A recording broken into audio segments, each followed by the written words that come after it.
Next आहे inheritance of two genes. Mendel also worked with and crossed pea plants that differed in two characters, as is seen in the cross between a pea plant that had seed with yellow color and round shape and one that had seed of green color and wrinkled shape.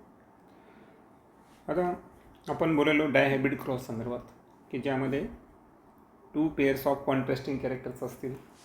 आता तुम्हाला माहीत आहे की yellow colours हा कशावर dominant असतो, green कलरवर, आणि round shape हा कशावर डॉमिनंट असतो, रिंकल्ड शेपवर. ओके, मग असं आपण कॉन्ट्रास्टिंग कॅरेक्टरच्या दोन पेअर्स घेतल्या, त्यामुळे हा टू जीन्सचं इनहेरिटन्स अर्थातच डायहायब्रिड क्रॉस आपण study करायलो.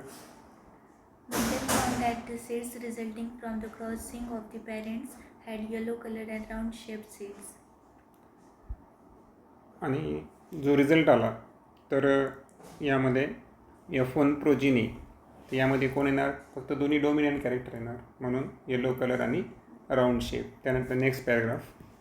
Thus yellow color was dominant over green and round shape dominant over wrinkle. आणि इथं क्लिअरिफाय होतं की येलो कलर हा ग्रीनवर डॉमिनंट आहे आणि राऊंड शेप हा रिंकल्ड शेपवर डॉमिनंट आहे. These results were identical to those that he got when he made separate monohybrid cross between yellow and green seeded plants and between round and wrinkled seeded plants. आता हे दोन्ही जे contrasting characters आहेत तर त्यांचे जेव्हा monohybrid cross झाले आणि त्या दोघांना एकत्र घेऊन डायहायब्रिड क्रॉस झाला तर रिझल्ट कसा होता, सेम. म्हणजे मोनोहायब्रिड आणि डायहायब्रिड यांच्यामध्ये काय होतं की डॉमिनंट कॅरेक्टर सेम होते आणि रिसेसिव्ह कॅरेक्टरसुद्धा काय होते, सेमच होते. Let us use the genotypic symbol Y for dominant yellow seed color and Y for recessive green seed color, R for round shaped seeds and small r for wrinkled seed shape.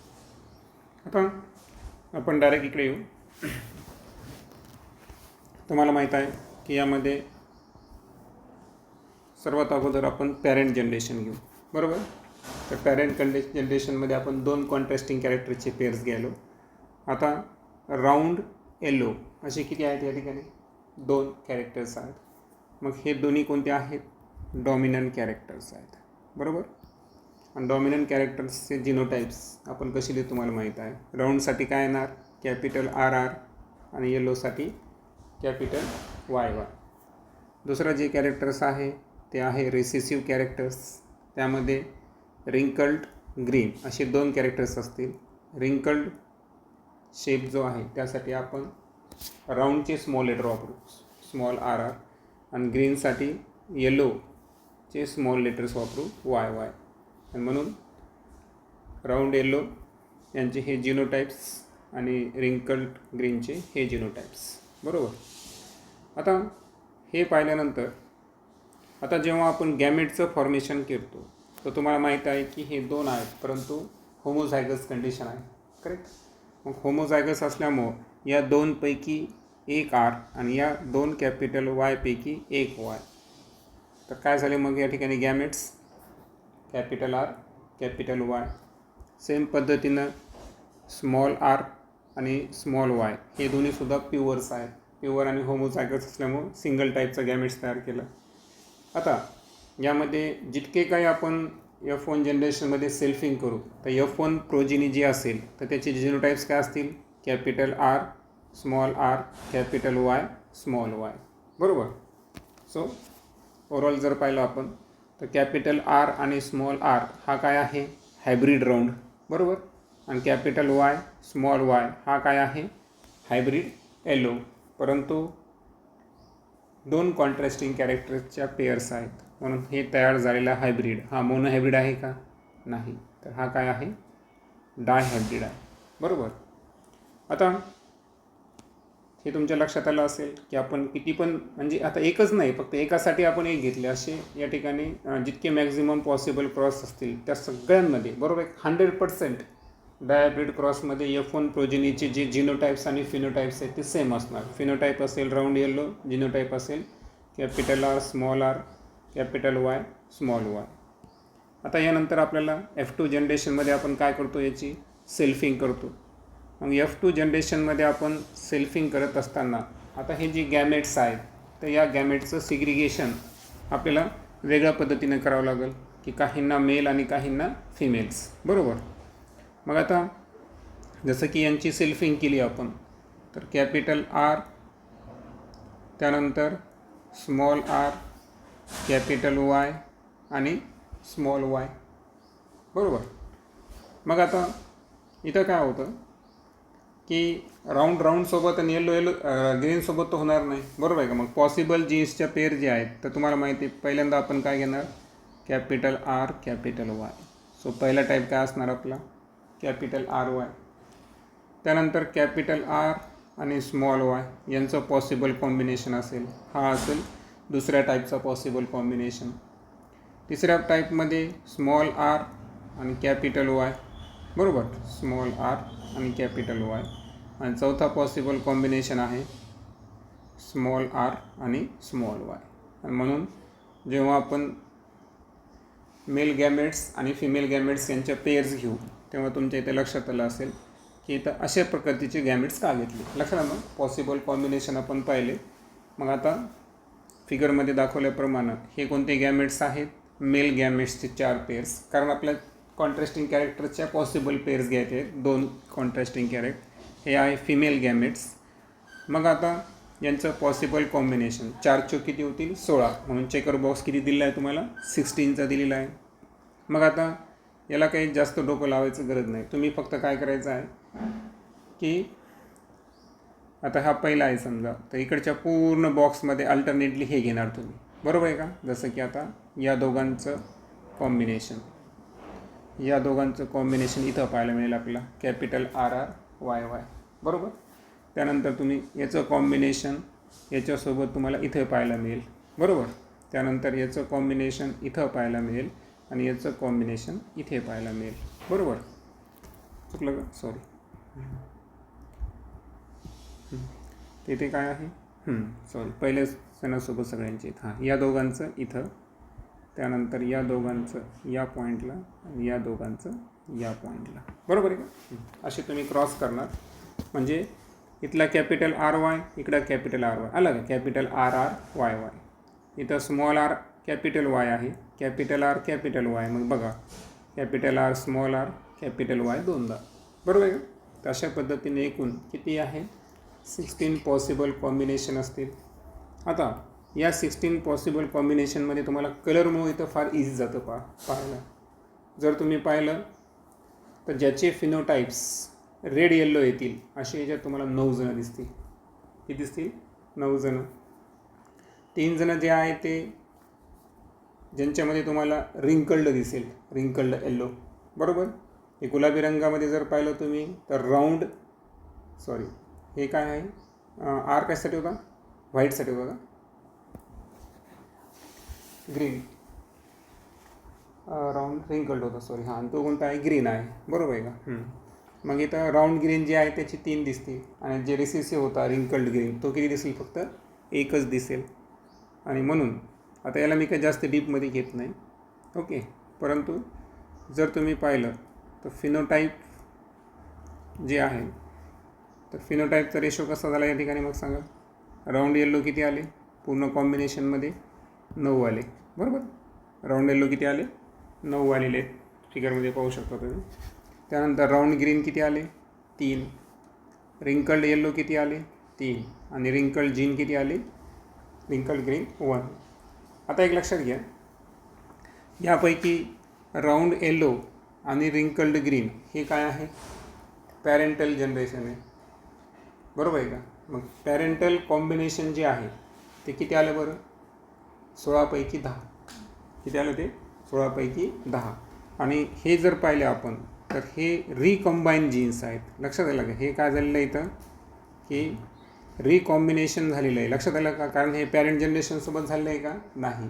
म्हणजे डायहायब्रिड क्रॉसमध्ये इथं recombination जे आहे त्याचं proportion जर विचारलं आपण तर किती आहे रिकॉम्बिनेशन 6 ऑफ द 16, 16 पैकी 6 हे कोणते दिसतील आपल्याला रिकॉम्बाईन दिसतील. म्हणजे रिकॉम्बिनेशन त्या ठिकाणी झालेलं आहे जीन्सचं. आणि पॅरेंटल जनरेशन किती दिसतील, पॅरेंटल जनरेशन दिसतील आपल्याला 10 आउट ऑफ 16.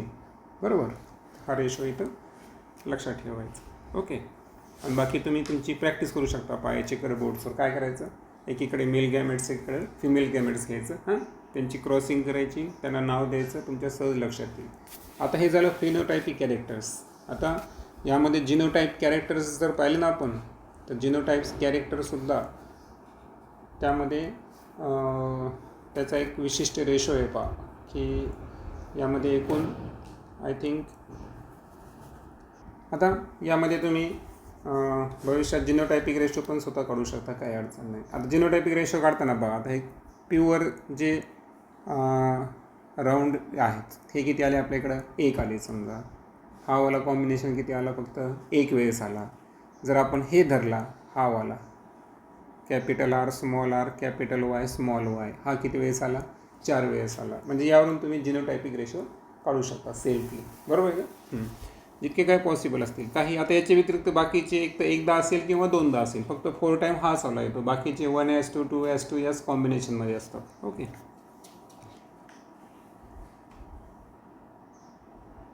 त्यानंतर घेऊ आपण law of independent assortment. In the dihybrid cross, the phenotypes round yellow, wrinkle yellow, round green and wrinkle green appear in the ratio 9:3:3:1. Okay. So dihybrid ratio जर पाहिला आपण, phenotypic ratio, हां, डायहायब्रिड phenotypic ratio तो 9:3:3:1. Such a ratio was observed for several pairs of character that Mendel studied. Okay. आणि बऱ्याच contrasting पेअरमध्ये हा ratio दिसून आला. The ratio of 9:3:3:1 can be divided as a combination series of 3 yellow to 1 green with 3 round to 1 wrinkle. This derivation can be written as follows. आता हे जे possible combination आहे, तर यामध्ये एक लक्षात ठेवायचं आहे,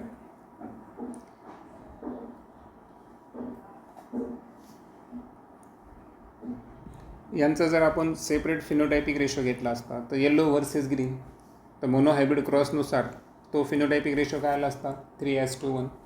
बरोबर. जर राऊंड रिंकलला आपण सेपरेट मोनोहायब्रिड क्रॉसमध्ये घेतला असता, त्यांचा रेशोसुद्धा किती आला असता, 3:1. मग 3:1 to 3:1 असं ते 9:3:3:1 असं पॉसिबल कॉम्बिनेशन दाखवलेलं आहे. सो ते घ्यायची गरज नाही, हा तुमच्या लक्षात आलं असेल. बेस अपॉन घेऊ डायरेक्ट आपण. Based upon such observations on dihybrid crosses between plant differing in 2 traits, Mendel proposed a second set of generalizations that we call Mendel's law of independent assortments. आता मेंडलचा फर्स्ट लॉ पाहिला होता आपण, law of dominance. दुसरा पाहिला होता law of purity of gametes, बरोबर. तर हे दोन्ही लॉ मोनोहायब्रिड क्रॉसवर डिपेंड होते. आणि मेंडलचा तिसरा लॉ जो आहे, Mendel's third law of inheritance, त्याला आपण Mendel's law of independent assortment म्हणतो. तर तो डायहायब्रिड क्रॉसवर डिपेंड आहे. The law states that when 2 pairs of traits are combined in a hybrid, segregation of one pair of characters is independent of the other pair of characters. आणि law कसा आहे की जेव्हा आपण कॉन्ट्रास्टिंग कॅरेक्टरच्या 2 पेअर्स घेतो ट्रेड्सच्या, आणि त्यांना एखाद्या हायब्रिडमध्ये जेव्हा कंबाईन करतो, तर एक पेअरचं सिग्रिगेशन हे दुसऱ्या पेअरच्या सिग्रिगेशनवर डिपेंड आहे का, नाही. तर ते कसे आहेत, इंडिपेंडेंट आहे. सो एक पेअरचं सिग्रिगेशन दुसऱ्या पेअरवर डिपेंड नाही, त्यालाच म्हणायचं independent assortment. The Punnett square can be effectively used to understand the independent segregation of the 2 pairs of genes during meiosis and the production of eggs and pollen in the F1 capital R small r capital Phi small phi plant. आता आपल्याला माहीत आहे की या ठिकाणी आपण 2 pairs of gene घेणार, बरोबर. गॅमेट्सचं फॉर्मेशन आहे, सेल डिव्हिजनचा कोणता टाईप असतो, मायोसिस. मग आता जे मेल गॅमेट्स आहेत तर त्यांना आपण पोलेन म्हणू, फिमेल गॅमेट्सला काय म्हणू, एग म्हणू, बरोबर. आणि F1 प्रोजिनी जी होती आपली, ती होती capital R small r capital Y small y. वरी तुम्हाला बॉक्समध्ये सांगितलं. मेल गॅमेट्स किती टाईपचे होते, 4 टाईपचे. फिमेल गॅमेट्स 4 टाईपचे. सो पॉसिबल कॉम्बिनेशन किती आले, 4 4 16. Consider the segregation of one pair of gene capital R and small r. आता आपण एक जीन कॅपिटल आर घेतला आणि दुसरा स्मॉल आर. ओके, तर याचं आपण सेग्रिगेशन केलं. 50% of the gametes have the gene capital R and the other 50% have small r.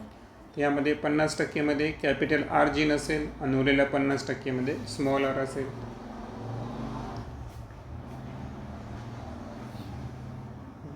Now beside each gamete having either capital R or small r, it should also have the alleles capital Y or small y. आता capital R आणि small R याच्यासोबत आणखीन contrasting कॅरेक्टरची दुसरी pair आहे. मग दुसऱ्या ट्रेडचे possible combination काय असतील? 50% वाय आणि 50% small Y. The important thing to remember here is that segregation of 50% capital R and 50% small r is independent from the segregation of 50% capital Y and 50% small y. आता एक लक्षात घ्या, मी तुम्हाला वरती सांगितलं इथंच की इथं जेव्हा मी सेग्रिगेशन केलं कॅपिटल आर आणि स्मॉल आर, कॅपिटल वाय आणि स्मॉल वाय, तर इथं सेग्रिगेशन करताना लक्षात ठेवायचं की या दोघांचं सेग्रिगेशन या दोघांच्या सेग्रिगेशन डिपेंड आहे का? या दोघांचे चान्सेससुद्धा 50-50 होते, या दोघांचेसुद्धा काय होते? 50-50 होते. म्हणून पॉसिबल कॉम्बिनेशननं 4 टाईपचे काय तयार झाले? गॅमेट्स तयार झाले.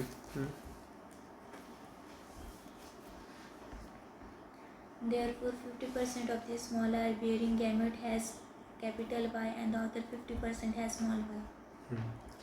मग आता एखादा आपण कॅपिटल आर घेतला तर त्याला भेटणारे जे आर असतील त्याच्यात पण 2 चान्सेस असतील. कॅपिटल आरवाल्याचे चान्सेस किती आहे? 50% आणि स्मॉल आरचे चान्सेस किती आहे? 50%.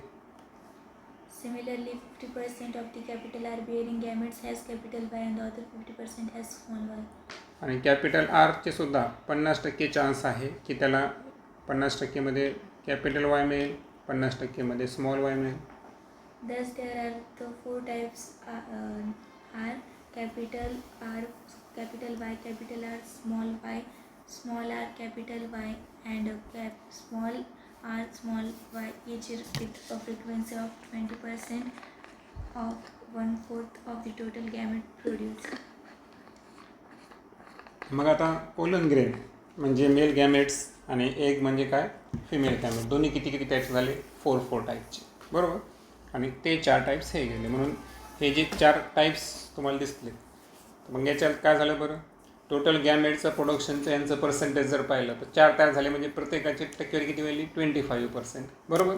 म्हणून अशाच पद्धतीचे 4 पोलन मेल गॅमेट्स असतील, अशाच पद्धतीचे 4 एग्स म्हणजे फिमेल गॅमेट्स असतील. When you write down the 4 types of eggs and pollen on the 2 sides of a Punnett square, it is very easy to derive the composition of the zygote that give rise to the F2 plants. Okay, बाकी आता आपलं clear राहिलं ना? आता F2 जनरेशनमध्ये काय अडचण आहे का? नाही, सगळे पॉसिबल कॉम्बिनेशन्स वगैरे सगळं स्टडी केलं. आता घेऊ आपण chromosomal theory of inheritance. Mendel published his work on inheritance of character in 1865, but for several reasons it remained unrecognized till 19. आता मेंडलचं दुर्भाग्य तुम्हाला माहीत आहे की त्यांनी इनहेरिटन्सच्या कॅरेक्टर संदर्भात कार्य केव्हा केलं? 1865. पण जगाला त्याची व्हॅल्यू केव्हा कळाली? 1900मध्ये.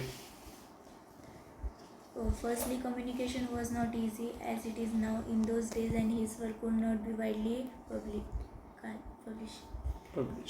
आता एक तर त्या काळामध्ये एवढं कम्युनिकेशन नव्हतं, म्हणजे ॲक्च्युअल एखाद्या संशोधन केलं की त्याचा पूर्ण जागतिक प्रसार क्षणात होत होता का? आज जसा होतो नाही.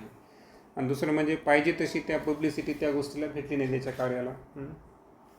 Secondly, his concept of genes or factor in Mendel's word as stable as and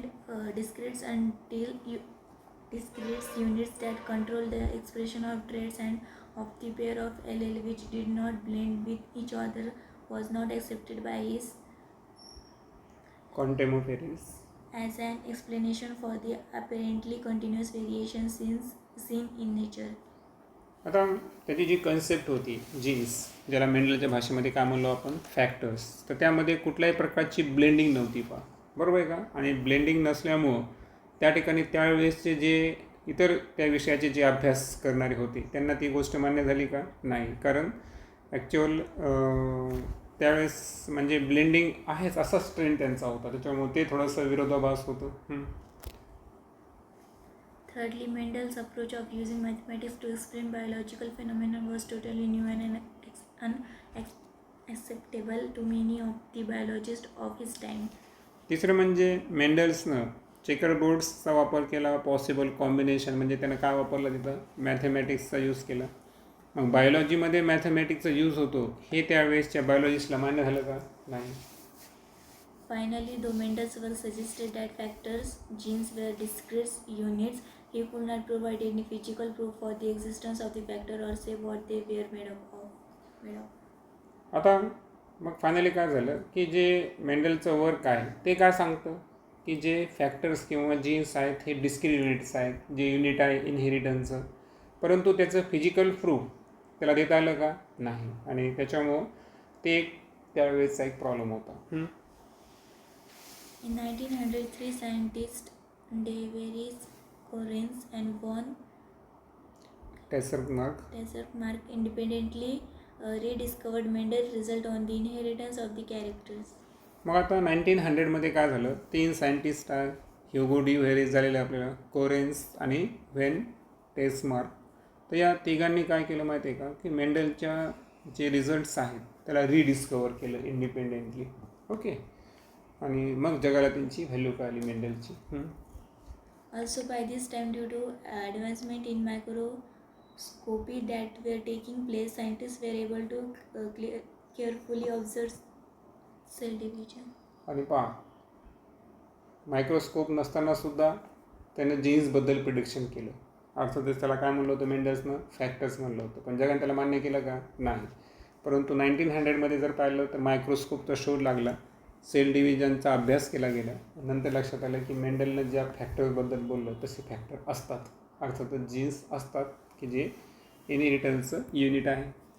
This led to the discovery of structures in the nucleus that appear to double and divide just before each cell division. These were called chromosomes, color body as they were visualized by staining. आणि पुढं मग न्यूक्लियसचं जे structure आहे ते डिस्कवर करण्यात आलं आणि त्यामध्ये that appear to be double. आणि तुम्हाला माहीत आहे की जे सेल डिव्हिजनच्या दरम्यान एका सेलपासून दुसऱ्या सेल होताना अगोदर जो त्यामधला मटेरियल आहे तो काय होतो, डबल होतो, बरोबर. नंतर त्याचं कॅरियर कायनेसिस आणि सायटोकायनेसिस होऊन 2 सेल तयार होतात. तर जो कंटेंट या ठिकाणी डबल होतो तो स्ट्रक्चर जो न्यूक्लियसमध्ये अभ्यास केला गेला तर तो कोणता होता? क्रोमोझोम. स्वतः क्रोमोझोम काय आहे? न्यूक्लियरमधल्या कलर बॉडीज आहेत की ज्यांना आपण स्टेन करून व्हिज्युलाइज करू शकतो. By 1902, the chromosome movement during meiosis had been worked out. पुढे 1902मध्ये मायोसिस या सेल डिव्हिजनच्या टाईपच्या दरम्यान क्रोमोझोमची मूवमेंट कशी होते या संदर्भात कार्य करण्यात आलं. Walter Sutton and Theodore Boveri noted that the behavior of chromosomes was parallel to the behavior of genes and used chromosome movement. आता वॉल्टर सुटेन आणि थिओडोर बोरी या 2 शास्त्रज्ञांनी काय केलं की त्यांच्या लक्षात आलं की क्रोमोझोमचं बिहेवियर आणि जीन्सचं बिहेवियर हे दोन्ही एकमेकांना कसे आहेत? पॅरलल, म्हणजे एक सारखेच समांतरच आहेत. आणि त्यावरून त्यांनी क्रोमोझोमची मुवमेंट स्टडी केली. To explain Mendel's law. म्हणजे मेंडलचे लॉ जे आहे ते एक्सप्लेन करण्यासाठी त्यांनी क्रोमोझोम मुवमेंटचा वापर केला. आणि त्यांच्या लक्षात आलं की ज्या जीन्सबद्दल ज्याच्या बिहेवियरबद्दल मेंडल बोलत होते तर तसंच बिहेवियर कोण शो करतो? क्रोमोझोम. कारण क्रोमोझोमचेच युनिट जे आहेत तर फ्रॅगमेंट DNA त्याच्यावरच काय प्रेझेंट असतात? लोकेट असतात jeans. Recall that you have studied the behavior of chromosomes during mitosis, equational division, and during meiosis, reductional division. आणि क्रोमोझोमचं बिहेवियर आपण 2 टाईपच्या सेल डिव्हिजनमध्ये पाहिलेलं आहे, बरोबर. की ज्यामध्ये क्रोमोझोमचे नंबर रिस्टोर होतात तो कोणता डिव्हिजन आहे? मायटोसिस. त्याला आपण इक्वेशनल डिव्हिजन म्हणतो. आणि ज्यामध्ये क्रोमोझोमचे नंबर रिड्यूस टू हाफ तो कोणता आहे? मिओसिस, ज्याला आपण रिडक्शनल डिव्हिजन म्हणतो. The important thing to remember are that chromosomes as well as genes occurs in pairs. आणि आपण जनरली म्हणतो 23 पेअर्स ऑफ क्रोमोझोम्स, बरोबर आहे का? तर जीन्स असो का क्रोमोझोम असो तर या दोन्हींचं वैशिष्ट्य आहे की हे नेहमी कशामध्ये असतात, पेअर्सच्या फॉर्ममध्ये असतात. The two alleles of a gene pair are located on homologous sites on homologous chromosome. आणि जीन पेअरचे कोणतेही दोन ॲलिल्स जर घेतले आपण तर होमोलॉगस क्रोमोझोमच्या होमोलॉगस साईटवर ते प्रेझेंट असतात, म्हणजे एका विशिष्ट लोकेशनलाच प्रेझेंट असतात. आता यामध्ये तुम्हाला meiosis and germ cell formation in a cell with 4 chromosome कशा पद्धतीनं होतं हे सांगितलेलं आहे. आता खाली सांगितलं की can you see how chromosome segregate with germ cells. तर इथे लक्षात आलं असं तुमच्या ही G1 फेज आहे, बरोबर. नंतर ही कोणती फेज आहे, G2 फेज है ना, गॅप 1 आणि गॅप 2 असेच दोन आहेत ना. त्यानंतर मायोसिस 1मध्ये जर पाहिलं आपण तर इथं काय होतं, मायोसिस 1 हे रिडक्शनल डिव्हिजन आहे, बरोबर. त्यानंतर मायोसिस 2ची ॲनाफेज सांगितलेली आहे आपल्याला या ठिकाणी. तर त्यानंतर ॲनाफेज मायोसिस हे कोणाला बिलॉंग करतं, मायटोसिसला ना, हे का नाही, ते सुद्धा इक्वेशनल डिव्हिजन आहे. आणि फायनली किती जर्म सेल तयार होतात, 4 जर्म सेलचं फॉर्मेशन होतं. तर अशा पद्धतीने जर्म सेलचं फॉर्मेशन म्हणजे हे काय पद्धतीचं सिग्रिगेशनच म्हणता येईल असं यामधून सांगायचं आहे. त्यानंतर एक कंपॅरिझन दाखवलेलं आहे क्रोमोझोम्स आणि जीन्समधला. ओके. आता यामध्ये सांगितलेलं आहे की ए आणि बी म्हणजे क्रोमोझोम आणि जीन्स या दोन्ही संदर्भात एक पॉईंट सांगितलेला आहे की ते कसे असतात, पेअर्सच्या फॉर्ममध्ये असतात. त्यानंतर जेव्हा गॅमेट फॉर्मेशनच्या दरम्यान क्रोमोझोमचं सिग्रिगेशन होतं तेव्हा काय होतं, 1 of each pair is transmitted to gamete. गॅमेटमध्ये 2पैकी एकच पेअर या ठिकाणी काय होते, ट्रान्सफर होते. जेव्हा की जीन्सबद्दल काय सांगितलं की जेव्हा गॅमेट फॉर्मेशनच्या वेळेस सिग्रिगेशन होतं तर अशा वेळेस प्रत्येक पेअरमधला एकच गॅमेट या ठिकाणी ट्रान्सफर होतो. कारण आपल्याला माहीत आहे सेक्शुअल रिप्रोडक्शनमध्ये पाहिलं आपण, जर आपण स्पर्म किंवा ओवा पाहिला होता तर ओवा एकच टाईपचा आहे, बरोबर. फिमेल आपल्या ह्युमनमध्ये कोणता आहे, एक्स टाईप, आणि स्पर्म कोणता आहे, 2 टाईपचे, एक्स टाईप आणि वाय टाईप. तर अशा वेळेस आपण जीन सांगितले, बरोबर आहे का. परंतु जेव्हा आपण क्रोमोझोम सांगतो तर 22 + एक्स 22 + वाय, म्हणजे याचा अर्थ हे पण हे प्लॉइड, ते पण हे प्लॉइड, हे पण पेअर्समध्ये, ते पण पेअर्समध्ये. त्यानंतर दोघांचं सिग्रिगेशन हे इंडिपेंडेंटली आहे. आणि इकडे जर पाहिलं आपण क्रोमोझोम संदर्भात काय वाक्य दिलेलं आहे, independent pair segregate independently of each other. म्हणजे कोणतीही पेअरचं सिग्रिगेशन हे दुसऱ्या पेअरवर डिपेंड आहे का, नाही. आणि इथे जर पाहिलं आपण जीन्स संदर्भात तर 1 pair segregate independently of the another pair. कारण स्पर्मच्या वेळेस एक्स होईल का वाय होईल, हे ना, हे तर या ठिकाणी असे 2 चान्सेस आपण पाहिले होते. Okay. During anaphase of meiosis 1, the two chromosomes pair can align at the metaphase plate independently of each other. आता वरती जेव्हा आपण मायोसिस आणि जर्म सेल फॉर्मेशन पाहिलं तर दोन्ही मायोसिसमधले आपण कोणती स्टेज अभ्यासली, ॲनाफेज. आता मायोसिस 1मधलं जे ॲनाफेजची सेल डिव्हिजनची स्टेज आहे त्यामध्ये ज्या 2 क्रोमोझोमच्या पेअर्स असतात, ओके, 2 क्रोमोझोम पेअर, हे कुठं अलाईन होते, मेटाफेज प्लेटला इंडिपेंडेंटली अलाईन होते. To understand this, compare the chromosome of 4 different color in the left and right columns. आता हे समजून घेण्यासाठी आपल्याला क्रोमोझोमचे 4 डिफरंट कलर्स जे आहेत हे लेफ्ट अँड राईट कॉलममध्ये आपल्याला स्टडी करायचे आहे. आता सर्वात अगोदर जर पाहिलं आपण तर काय झालं बरं की 2 पॉसिबिलिटीज या ठिकाणी सांगितल्या आहेत पहा. ओके.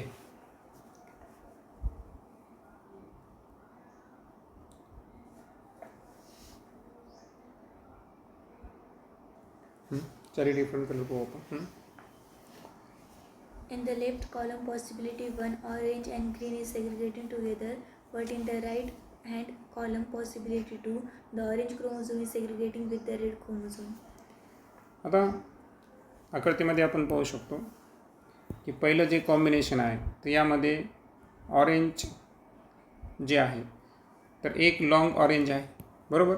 1 लॉंग ऑरेंज आणि 1 शॉर्ट ग्रीन आहे का, हे 2, बरोबर, हे आहे. आणि दुसरं काय आहे, एक काय आहे येलो आणि त्याच्यासोबत कोण आहे रेड. हे झालं पहिलं, म्हणजे की ही झाली पहिली पॉसिबिलिटी. दुसऱ्या याच्यामध्ये जर पाहिलं आपण तर राईट साईडला काय झालं आहे पॉसिबिलिटी सेकंड, की एक ऑरेंज आहे पण त्याच्यासोबत ग्रीनच्या ऐवजी कोण आला आता, रेड आला. आणि जो येल्लोसोबत मागं रेड होता तर येल्लोसोबत काय आला या ठिकाणी, ग्रीन आला, बरोबर आहे का. मग आता यांचं मायोसिस 2मध्ये काय होतं बघा, ही झाली मायोसिस 1ची फेस. मायोसिस 2मध्ये काय होतं की जे लेफ्ट साईड आहे त्यांचं सिग्रिगेशन सेपरेट झालेलं आहे, बरोबर आहे का. म्हणजे इथं काय झालं की तुमच्या लक्षात आलं असेल की ते ऑरेंज आणि ग्रीन, बरोबर आहे. यांचं काय झालं, सेपरेट सिग्रिगेशन झालं. म्हणजे यांचं सिग्रिगेशन आणि या दोघांचं सिग्रिगेशन हे काय आहे, इंडिपेंडेंट आहे. इथे सुद्धा या दोघांचं वेगळं सिग्रिगेशन झालं आणि या दोघांचं वेगळं सिग्रिगेशन झालं, कुठं, मायोसिस 2मध्ये. आणि फायनली जेव्हा जर्म सेल्स तयार झाल्या तर जर्म सेल्स तयार होताना एक कॅरेक्टर हा दुसरा डिपेंड आहे का, म्हणजे बरोबर ते त्यांच्या कॅरेक्टरलाच घेऊन टाकले, बरोबर आहे का. म्हणजे फायनली जेव्हा इथं कोणते क्रॉस झालं का, नाही. वरच्यांचे हे 2 जर्म सेल्स, याचे 2 जर्म सेल्स सेम पद्धतीने इकडे पण आहे. तो ओव्हरऑल आपल्याला याच्यातून काय लक्षात ठेवायचं आहे जर्म सेलच्या सिग्रिगेशन म्हणून, की या ठिकाणी आपण कोणता लॉ फॉलो केला, इंडिपेंडेंट असॉर्टमेंट, बरोबर आहे का. Next, Sutton and Boveri argue that the pairing and separation of a pair of chromosomes would lead to the segregation of a pair of factors they carried. आता सुटेन आणि बोरी यांनी argue केलं, काय argue केलं की जे पेरिंग किंवा सेपरेशन आहे पेअर ऑफ क्रोमोझोमचं, तर ॲक्च्युअल हे कशामुळं आहे, कारण जे फॅक्टरच्या पेअर्स आहेत त्यांचं सेग्रिगेशन होतं. म्हणजे फॅक्टरच्या सेग्रिगेशनमुळं क्रोमोझोमच्या पेअरचं काय होतं, सेग्रिगेशन होतं. Sutton united the knowledge of chromosomal segregation with Mendelian principle and called it the chromosomal theory of inheritance. आता हे जे सिटोन नावाचे शास्त्रज्ञ आहेत, तर यांचं एक वैशिष्ट्य आहे की यांनी काय केलं की जी क्रोमोझोमल सेग्रिगेशन आहे वरती आपण आता जे डिस्कस केलं आणि जे मेंडेलियन प्रिन्सिपल होते, ओके, तर या दोन्हींना कंबाईन केलं आणि एकत्रित एक थेरी तयार केली आणि त्या थेरीला काय नाव दिलं, chromosomal theory of inheritance. Following this synthesis of ideas, experimental verification of the chromosomal theory of inheritance by Thomas Hunt Morgan and his colleagues led to the discovering the basis for the variation that sexual reproduction produce. आता हे जे idea synthesise झाल्या तर यालाच follow करून experimental जे verification आहे chromosomal थिअरीचं, तर हे कुणी दिलं, तर त्या शास्त्रज्ञाचं नाव आहे थॉमस हंट मॉर्गन आणि त्यांचे काही कलिग्स. आणि त्यांनी काय केलं की जे व्हेरिएशनचं जे बेसिस आहे, ओके, ते डिस्कवर केलं. दॅट सेक्शुअल रिप्रोडक्शन प्रोड्यूस, म्हणजे सेक्शुअल रिप्रोडक्शनमध्ये व्हेरिएशन का येतं हे ना, तर यामागचं कारण जे आहे तर ते शोधून काढलं मॉर्गननं. Morgan worked with tiny fruit flies, Drosophila melanogaster, which were found very suitable for such studies. मग आता ही chromosomal theory of inheritance study करण्यासाठी मॉर्गननं ज्याच्यावर कार्य केलं ते आहे टायनी फ्रूट फ्लाईज आणि त्या माशांचं नाव काय आहे, ड्रॉसोफिला मेलॅगॉस्टर. आणि यामध्ये जर पाहिलं आपण तर very suitable for E studies, म्हणजे जसं मेंडल्सनं पी प्लांटची निवड केली होती तर तसं जे मॉर्गन्स आहेत तर त्यांनी ड्रॉसोफिला मेलॅगॉस्टर, तर या फ्रूट फ्लाईजचा त्यांनी काय केला, अभ्यास केला. They complete their life cycle in about 2 weeks, and a single mating could produce a large number of progeny flies. आता एका सिंपल सिंथेटिक मीडियममध्ये त्यांनी काय केलं, या मेलॅगॉस्टरची वाढ केली. आणि मेंडलनं माहिती आहे का पी प्लांटच का निवडलं माहिती आहे का, कारण एकाच वर्षामध्ये 3 ते 4 जनरेशनचा अभ्यास त्याला करता येत होता, माहिती आहे का, आणि कमी जागेमध्ये एक्सपेरिमेंट करत होतं. म्हणून इथंसुद्धा पहा, आता ह्युमनवर अभ्यास केला तर ह्युमनचं लाईफ सायकल तर का खूप जास्त वर्षाचं आहे ना, त्याच्यामुळे त्यांनी काय केलं, असे सजीव निवडले की ज्यांचं लाईफ स्पॅन कमी आहे, म्हणजे लाईफ सायकल शॉर्ट पिरियड असेल, जसं की इथे फ्लाईज आहेत. आता हे जे ड्रॉसोफिला मेलॅगोस्टर आहे ना, तर त्यांचा लाईफ सायकल हा किती आठवड्याचा आहे? फक्त 2 आठवड्याचा आहे. म्हणजे 2 आठवड्यानंतर पुन्हा काय होतं, त्यांच्या नेक्स्ट जनरेशनचा अभ्यास करता येतो. ओके. आणि एकदा का सिंगल मेटिंग झालं तर सिंगल मेटिंगमध्ये लार्ज नंबरमध्ये प्रोजिनी फ्लाईज तयार होतात. म्हणजे याचा अर्थ काय की तर अभ्यास करण्यासाठी जसं की यांची मेटिंग झाली. मेटिंग म्हणजे एक प्रकारचं सेक्शुअल रिप्रोडक्शन झालं की जे प्रोजिनी तयार होतात ते लार्ज नंबरमध्ये तयार होतात. मग लार्ज नंबरमध्ये तयार होण्यामुळे अभ्यास सोपा जातो ना. एकतर तुम्हाला नेक्स्ट जनरेशन 15 दिवसानंतरच अभ्यास करायला भेटेल आणि त्याच्यानंतर जे प्रोजिनी तयार व्हायले ते लार्ज क्वांटिटीमध्ये तयार व्हायले. त्याच्यामुळे हा डबल फायदा होतो त्या ठिकाणी. Also, there was a clear differentiation of the sexes. The male and the female flies are easily distinguishable. आणि त्यातल्या त्यात पुन्हा मेल फ्लाईज आणि फिमेल फ्लाईज दोन्ही ज्या ड्रॉसोफिला मेलॅगोस्टरच्या मेल आणि फिमेल असतील तर त्यांना आयडेंटिफाय करणं, डिस्टिंग्विश करणं हे सुद्धा क्लिअर होतं, सोपं होतं. Also, it has many types of heredity variation that can be seen with low power microscopes. आणि कमी पॉवरचा मायक्रोस्कोप जरी असेल तरीसुद्धा कशा पद्धतीनं अनुवंशिक बदल यायले, हेरिडिटी व्हेरिएशन कशा पद्धतीने यायलं, तर हे जनरेशन टू जनरेशन अभ्यास करणं हे सोपं झालं. नेक्स्ट लेक्चरमध्ये आपण लिंकेज अँड रिकॉम्बिनेशनबद्दल बोलू.